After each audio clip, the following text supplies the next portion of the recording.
जय हनुमान ज्ञान गुण सागर, जय कपीश तिहुँ लोक उजागर, रामदूत अतुलित बलधामा, अंजनी पुत्र पवन सुत नामा। अंजनी पुत्र की भक्ति की तीव्रता को लेकर गुरु माँ की सन्निधि में, जो वैदिक हेरिटेज में हनुमान जी का स्थान है, वहाँ पर जितना अपनापन है, उसके साथ साथ जो कला माध्यम है उनके प्रति भी निष्ठा को बढ़ाने वाले कार्यक्रम निरंतर होते रहे। और इस बार एक विशेष कार्यक्रम जो 5 और 6 नवंबर को हो रहे हैं, उसमें क्या कुछ होने वाला है, कैसे शास्त्रीय संगीत का और भक्ति का और साधक के जीवन में उसका क्या महत्व, इसके बारे में गुरु माँ अपने भीतर शक्ति की कमी को मानती भी नहीं है और निरंतर उनकी प्रेरणा से भी कार्य होते रहते हैं। आपने बातचीत के लिए जो सहमति दी उसके लिए आपका आभार व्यक्त करते हुए सबसे पहले तो आप जो शक्ति आपके भीतर एक जो सातत्य रहता है, उसमें जो आपका स्मरण है, बाबा आप हनुमान जी को कहते हैं, तो उसमें कुछ शरीर की अवस्था के हिसाब से कुछ अंतर आता है या वो एक तरंग जो है स्मरण की निरंतर बनी रहती है? जो आपने पूछा अशोक जी, बहुत एप्रोप्रिएट क्वेश्चन किया है। वो तो आप उसके लिए तो आप you are well known, but मैं कुछ कहती नहीं हूँ, मैं कुछ करती भी नहीं हूँ। न में कोई ज्ञान है, न में कोई अज्ञान है। मैं उसके चलाए चलती हूँ और एक वही मेरा माध्यम है। जब मैं अटक जाती हूँ कहीं, तो मैं सिर्फ आंख बंद करके प्रभु का ध्यान 1 मिनट के लिए करती हूँ, क्षण के लिए करती हूँ, और मेरा रास्ता वही फिर क्लियर कर देता है। तो मैं आत्मा का ये पूर्णतया समर्पित एक उनकी दासी हूँ और कुछ नहीं। माँ, ये जो समर्पण है, एक तो बौद्धिक रूप से कई लोग हम में से सोच रहे हैं कि हाँ मैं समर्पित हूँ, पर सचमुच पूर्णतया समर्पित होना जो है वो संभवतः उनकी कृपा के बिना हो नहीं पाता ही होगा, पर वो कृपा का प्रवाह जागृत हो, इसके लिए क्या संकेत आप अन्य जो भक्त हैं, जो साधक हैं, उनको दे सकते हैं? बहुत सुंदर क्वेश्चन किया डॉक्टर अशोक जी, पर इसमें मैं कहूँगी कि मेरा नहीं, मेरे पूर्वजों का, अर्थात मेरी माँ और उनकी दादी, उनका सबसे बड़ा हाथ है। माँ की दादी जो मेरी नानी, वो जो थी वो बहुत बड़ी हनुमान भक्त थी। और राजस्थान में चूरू में उनकी मान्यता बहुत जबरदस्त थी। लोग उनके पास हीलिंग के लिए आते थे। भूत प्रेत पिशाच निकट में है ना, उनके साथ आके खेलते थे। तो अब जैसे ये अगर मैं कैमरे पे कहूँ तो शायद बड़ा अजीब लगेगा, बट हम लोगों ने देखा है। मेरे पिताजी हाईली एजुकेटेड, लंदन से उन्होंने साइंस में बीकॉम के लिए बीएससी किया, और एक उन्होंने कहा मेरी माँ को कि मेम साहब, वो मेरी माँ को मेम साहब कहते थे, मेम साहब थे भी कहीं, गवार बात विश्वास करो। तो मेरी माँ ने कहा, तो जवाई साहब आज के दिन आप छत पर सोचा? तो हाँ जरूर, क्यों नहीं। और जैसे ही वो सोए 2-5 मिनट के बाद पैरों की झुंकार शुरू हो गई। तो बापू ने कहा कि घूर कठू बाजा क्या हमारी दादी जी बाय ले आएगी, जवाई साहब को लाड करना, जवाई साहब को। तो पहले थोड़ी देर तो बापू ने बहुत हिम्मत रखी, और वो हमारे खून में है कुछ दिखाना कि बहुत बहादुर है हम। पर थोड़ी देर के बाद वो जब हंसी ठट्ठे सब शुरू हो गए। तो मेरे पिताजी की जान निकलने लगी। कहा मैम साहब देख मैंने ढूंढ ले चल। मैम साहब अच्छा कौन बैठा हूँ? तो कहने लगे हंस पड़ी सब भूतनिया। क्यों क्यों जवाई साहब मानसूरी तुम्हें इतनी खार हम मैं तो था नाराज का और थे मानसू इतना नाराज हो। मेरे बापू ने कहा तुम्हें मैम साहब ने ढूंढ ले चल। तो इतना ऐसा उन नानी जी को बाबा का साक्षात्कार था। और वो उन्होंने अपने घर में ही, पहले हवेलियां तो बड़ी बड़ी होती थी, एक कमरे में उन्होंने अपना हनुमान मंदिर बना रखा था, जिसमें हम बच्चे जाते थे तो उनको सबको मिठाइयाँ मिलती थी। और नानी साहब कहती थी थाने बाबा बात करवाओगे? आप कहते नहीं मैं कौन सुन लो, मैंने कौन सुन लो। तो अब हमारे सबके, हम छोटे छोटे थे तो सबके मन में विश्वास बैठ गया था इनके पास तो भूत प्रेत सब आते हैं। और मेरे दो चाचाओं को, मेरे अपने सगे चाचाओं को डाकनियों ने खा लिया था। ये एक तो मेरे साथ खेल रहा था, उसी वक्त आई और कि तो पूछ रहे और वो दृश्य हो गई और चाचा ने वहीं गर्दन छोड़ दी। और दूसरे वो छोड़िए, वो तो लंबी चौड़ी हो जाए जो बहुत बातें आप एडिट कर लीजिएगा। और तो इसलिए हमने इसको अनुभव किया हुआ है। तो बचपन से ही कुछ वो संस्कार तो सुसुप्त माइंड में, सुसुप्त अवस्था में पढ़ चुके थे। पर फिर जो हमारे कुक और जो हमारा ख्याल रखने वाला जो हमें राइडिंग सिखाता था, कसरतें करवाता था, गोविंद चाचा, और वो थे, वो जो कुक था उनका नाम था, याद नहीं अभी मुझे। ये लोग रात को जब हम सब खाम हो जाता था तो कहता है टिंगरिया आओ खाना खाना सुनो। तो कहानी सुनाइए तो कोई काका की गोदी में सर रख के सो जाता था, कोई चाचा के हम लोग सो जाते थे और वो लोग तो कौन किसी का सुन चो हम सबके मुंह से एक आवाज निकलती है, लाल लंगोटा वाली, लाल लंगोटा वाली। तो वो अजब अजब रोज सुनाते अलग अलग कहानियाँ। तो वहाँ से संस्कार तो वहाँ से पड़ गए थे। उस समय मैं बहुत छोटी थी, 7-8 साल की होंगी। अब आज मैं कभी कभी सोचती हूँ ये जो ये राजा बाबू है, इसको सब याद है, मेरे को याद है तो उसको क्यों नहीं याद रहेगा? मैं भी तो इसी एज की थी। तो ये भाव जो है ये तो बचपन के पड़े हैं। पर फिर हमारे सेठिया हाउस में वो फर्स्ट फ्लोर पे कोई मोहताज आए थे रहने को। उन्होंने दादा साहब से कहा कि रिक्वेस्ट किया कि हमारा जब तक घर भर जाता है 1-2 साल के लिए हम यहाँ पर रहना चाहते हैं। और बहुत भले, बहुत सज्जन पुरुष थे। तो बापू साहब ने कहा कि वो कृष्ण भगत थे सब। तो उन्होंने अपने उसी घर में ही मंदिर बनाया था और वहाँ रोज पूजा होती थी।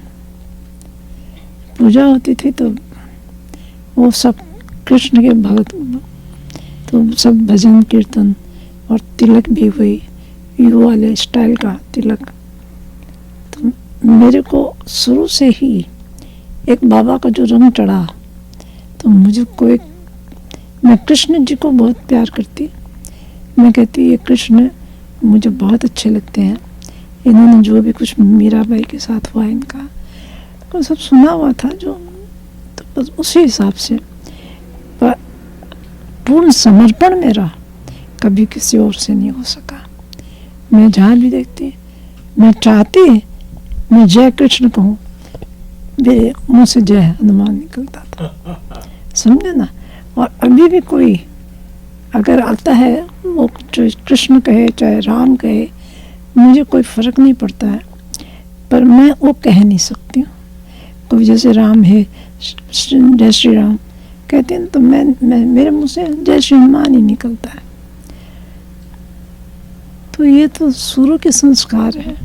मुझे लगता है इसमें बहुत गूढ़ बातें हैं, और जैसे आपने कहा पूर्व जन्म के संस्कार भी कुछ हैं, और फिर एक स्वरूप विशेष का किस जीव के साथ में किस प्रकार का एक उसको सेतु बना हुआ है, और उस और भी जो बातें आपने कही उसमें से कई बातें ऐसी हैं जो एक सामान्य मन जहाँ तक सोच समझ सकता है उससे परे की हैं, और जो संदर्भ आपने अन्य लिए जो कि शरीर से परे के सूक्ष्म स्तर पर हैं और दैवी भाव भी नहीं है लेकिन हैं भी, तो इसलिए भी मैं पुनः ये हनुमान चालीसा से संकट घटे मिटे सब पीरा जो सवेरे हनुमत बल बीरा का स्मरण करते हुए वो शक्ति देने वाले हैं, इस भाव के साथ सब उनको याद करते हैं, और कभी भी भय हो तब भी हनुमान जी का स्मरण आके और एक आस्था और श्रद्धा बढ़ जाती है।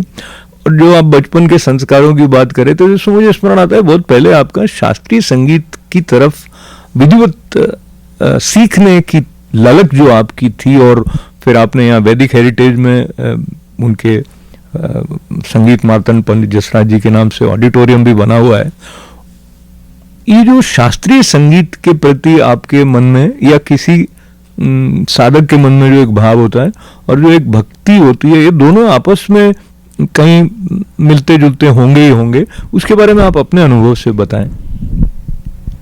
मैं जब बहुत छोटी थी, हमारी फैमिली में हमारे बाप दादा सभी बहुत पढ़े लिखे थे और सब लंदन से रिटर्न होके आए थे।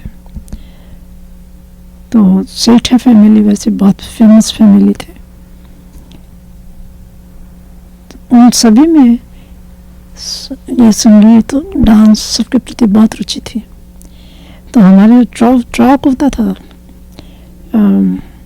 उस चौक में हमेशा मेरे ताऊ जी थे, वो बारेटलो थे, कलकत्ता के बहुत फेमस बारेटलो, डीसी सेठिया बहुत फेमस बारेटलो, वो करवाते थे। तो चौक में सब वो बिछ जाता था और वहाँ पर ये संगीत समारोह होता था।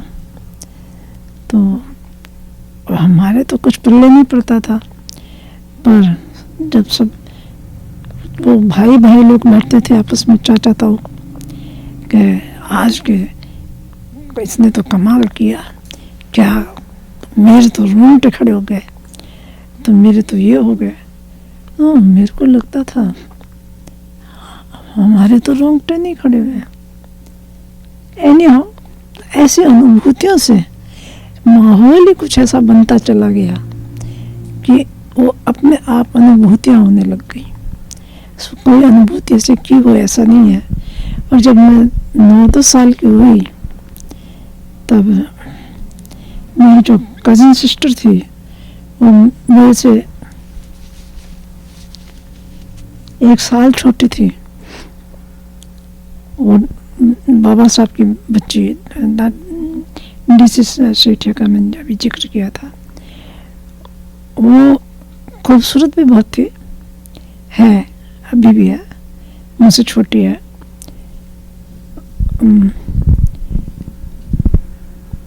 उसको नाचने का बहुत शौक था। वो अंग्रेज थी, सुनहरे बाल थे, और बाकी वो मुझे कहती कि तू गाऊंगा और मैं नाचूं।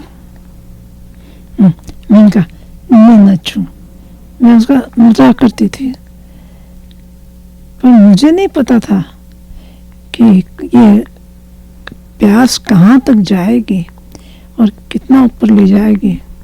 जब मैं 9 साल की थी तो वहाँ कलकत्ता में संगीत श्यामला करके एक संगीत की स्कूल खुली।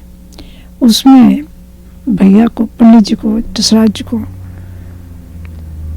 First teacher of 18 year old उनको लाया गया। और जब वो हमें सिखाने बैठते तो मैं कहती आता तो जाता तो कुछ नहीं है, बैठा दिया करने। तो भैया कहते मुन्नी तेरे को नहीं सीखना है तो तुम मत सीख, तो बाहर निकल के मुझे जूते मार लेना, मेरी अभी नौकरी लगी है तो यहाँ पर क्यों मेरा सत्यानाश कर रही है। तो मैं कहते भैया आप मुझे संगीत वो सिखाओगे, कौन सा? तो उसने मेरे सर पे चढ़ के बोल रहा था, 9 साल की थी, ये जिंदगी उसी की है। तो मैंने कहा कि मुझे तो लता जी का गाया हुआ ये जिंदगी उसी की हो वो सुनाइए, वो सिखाइए। कह गया वो मैं तेरे घर आके सिखा दूंगा, यहाँ नहीं सिखा सकता।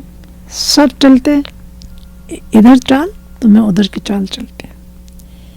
भैया को बहुत दुख होता था, उनके चेहरे से मालूम पड़ता था, पर वो मुझे प्यार भी बहुत करते थे, जो उन्होंने अपने लास्ट श्वास तक किया है।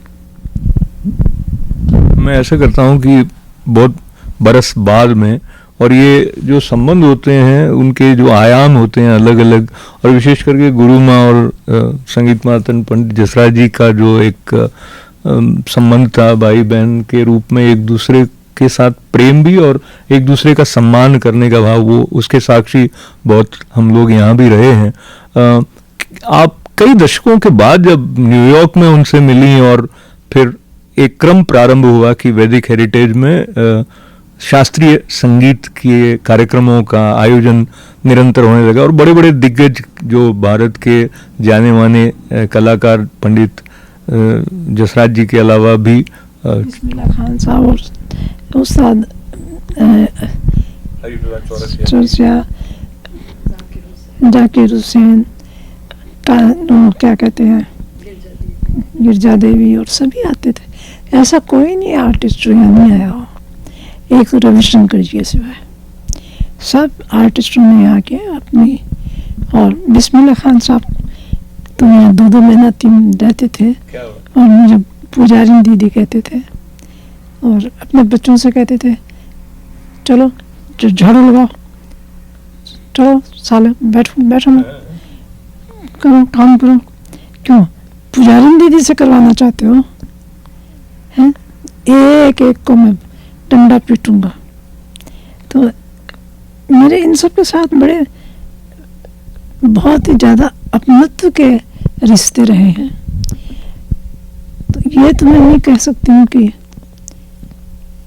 कोई ऐसे ही, पर ये बात जरूर है, मैं सबकी इज्जत करती थी, पर मैं सबके मुंह बोली थी, सबके साथ बहुत मुंह बोली थी। ऐसे एकदम हम सब के लिए सौभाग्य की बात है। एक तो आपके होने से यहाँ जो हनुमान बाबा के प्रति, हनुमान जी के प्रति जो भक्ति के रस का और वर्धन और श्रद्धा का जो बढ़ना हुआ है, उसके साथ साथ इतने बड़े बड़े कलाकारों के साथ इतने समीप से यहाँ न्यूयॉर्क में बैठकर सुनने वालों ने भी, और जो मंदिर में विशेष जुड़े रहे हैं उनको एक उनके साथ अपनेपन का वो एक प्रसाद जैसा यहाँ भी मिला। इस क्रम में अब दीपावली के बाद जब मैं आपके पास बैठा हूँ तो सौभाग्य है हमारा कि 5 और 6 नवंबर को यहाँ वैदिक हेरिटेज में एक विशेष कार्यक्रम आयोजित हो रहा है, और उसमें भी एक ऐसे कलाकार आ रहे हैं जिनके नाम से भी शास्त्रीय संगीत के साथ एक विशेष ऊंचाइयाँ मिलती हैं, और उन्होंने तो कई राग भी बनाए ऐसे, और अपने वो पुत्र दोनों हैं उनके साथ आने वाले हैं। तो उस्ताद अमजद अली खान साहब की बात हो रही है, आप बताएं क्या कार्यक्रम 5 और 6 को हो रहा है? 5 और 6 को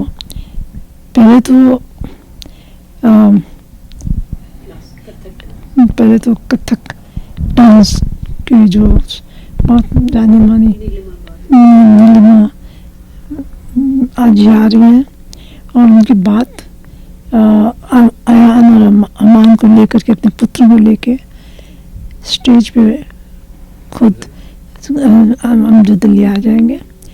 अमजद अली जैसे मेरा बहुत बहुत रिश्ता गहरा है।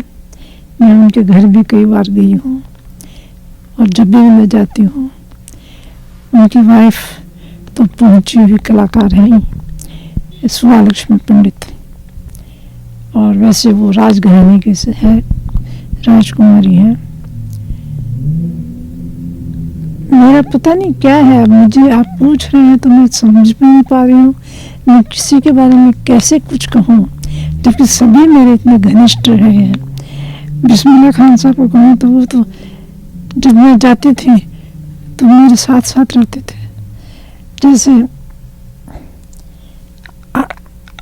It's impossible for me to उनकी ऊंचाइयों को बताना और अपने आप को छोटा करके बताना, तो कहीं ना कहीं कुछ न कुछ गड़बड़ हो जाती है उसमें। पर मैं ये बात आपको सच कहती हूँ, एक क्लास मैंने तो कुछ भी नहीं सीखा, मैंने सिर्फ धूम धड़ाका किया, पर इन लोगों की बड़ी कृपा रही है मुझ पे, और इन सब ने मुझे बहुत प्यार किया। और ये जहाँ भी है और जो भी है, बहुत भगवान ने सुखी रखे। मैं यही दुआ करती हूँ कि जहाँ भी है वो मुझे भी आशीर्वाद दे। तो मैं गुरु माँ के साथ में ये याद कर रहा हूँ, एक तो मुझे भी यहाँ पर मंदिर में भी पंडित जसराज जी की उपस्थिति याद आई। फिर ये है कि जो एक समन्वय का भाव होता है, जो संगीत के साथ भी जुड़ा है, भक्ति के साथ भी जुड़ा है, उससे जो एक अपनापन आता है, जो सबको एक कर देता है, उसकी जो सौरभ है, उसकी जो सुवास है, वो गुरु माँ के व्यक्तित्व से होते हुए जिस तरह सबको जोड़ती है, उसका आनंद उनकी उपस्थिति में भी है। और विशेष करके जो 5 और 6 नवंबर के कार्यक्रम है, उसमें जो एक साधना की परिपक्व अवस्था तक पहुंचे हुए अमजद अली खान साहब जो परफॉर्म कर रहे होंगे अपने दोनों पुत्रों के साथ में, तो उसका एक विशेष अनुभव प्राप्त करने का भी अवसर है। तो और माँ, आप क्या कहना चाहेंगे? कुछ तो ऐसे हैं हमारे दर्शकों में से जो वैदिक हेरिटेज मंदिर भी आते रहे हैं और जिन्होंने ये पंडित जसराज जी ऑडिटोरियम देखा भी है, कुछ नए लोग भी जो आपको अभी सुन रहे हैं, तो आप उनसे क्या कहना चाहेंगी? मैं कहूँगी कि जिंदगी में अगर कुछ पाना है तो भक्ति पाइए, और भक्ति को करना है तो संगीत में जाइए, क्योंकि संगीत के बिना भक्ति अधूरी और भक्ति के बिना संगीत अधूरा। मैं यही कहूँगी। तो भक्ति और संगीत दोनों का संगम गुरु माँ की सन्निधि से और आशीर्वाद की जो एक ताल होती है वो जीवन में जो माधुर्य बढ़ा देती है, उसका अनुभव जो गुरु माँ के संपर्क में रहे उनके साथ रहा ही रहा है। और हनुमान जी की कृपा से जो शरीर में शक्ति का अभाव है वो कहीं पता नहीं लगता है। और आपने इतना समय बातचीत के लिए निकाला है, और मैं आपसे भी तो आग्रह नहीं करूँगा, पर अपने दर्शकों को मैं ये भी बताना चाहता हूँ कि आप स्वयं भी कुछ लोकगीत भी आप गाती रही हैं, और राजस्थानी गीत विशेष करके आपके बहुत प्रिय रहे हैं, और जीवन में रस बना रहे, इसके लिए क्या संकेत? मैंने जैसे कहा ना कि मेरी फैमिली में ही ये क्या कहते हैं, डांस है, संगीत है, पर सभी क्लासिकल। मेरे भाई लोग अमेरिका में पढ़े, इंग्लैंड में पढ़े, बाकी वो लोग भी सब ये हिंदी फिल्मी संगीत, वो उनको तो फिल्मी संगीत का शौक था, पर मेरे को क्लासिकल का लगा, क्योंकि पंडित जसराज जी की मेहरबानी है, उनका आशीर्वाद है, और उसी की बदौलत ये सब मुझे उपलब्धि हुई। और आज जो कुछ भी हूँ, या तो मैं पंडित जसराज जी की बदौलत हूँ, और या मेरे गुरुदेव की बदौलत हूँ, आचार्य विश्वनाथ देव शर्मा, जो कि मेरे ज्योतिष शास्त्र के वो प्रकांड पंडित थे, और उन्हीं के आशीर्वाद से मैंने जो कुछ पाया, सब कुछ उन्हीं के आशीर्वाद से पाया। तो बहुत बहुत धन्यवाद आपका करते हुए। मुझे भी अपने गुरु महाराज सुने 2 पंक्तियां याद आई, वो भी उन्होंने किसी का कोट कर रहे थे शायद। वो कहते हैं कि, और ये पंक्तियों तक जाने से पहले जो कुछ आपने अपने जीवन में पाया और उसका वितरण किया, वो आप हनुमान जी की हो गई, ऐसा हम कह सकते हैं अपने शब्दों में अगर कहें तो, समर्पण से। की डस्ट बन गई, उनके चरणों की धूड़ बन गई।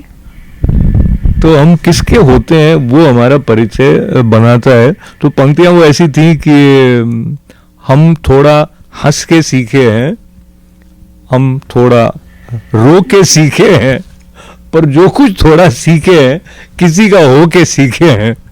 तो हम उसके हों जिसके होने से हमारा आत्मा का उत्थान हो, ऐसे प्रार्थना हनुमान जी के चरणों में विशेष रूप से गुरु माँ की सन्निधि में रखते हुए, क्योंकि वो जय जय जय हनुमान गोसाई कृपा करो गुरुदेव की नाई।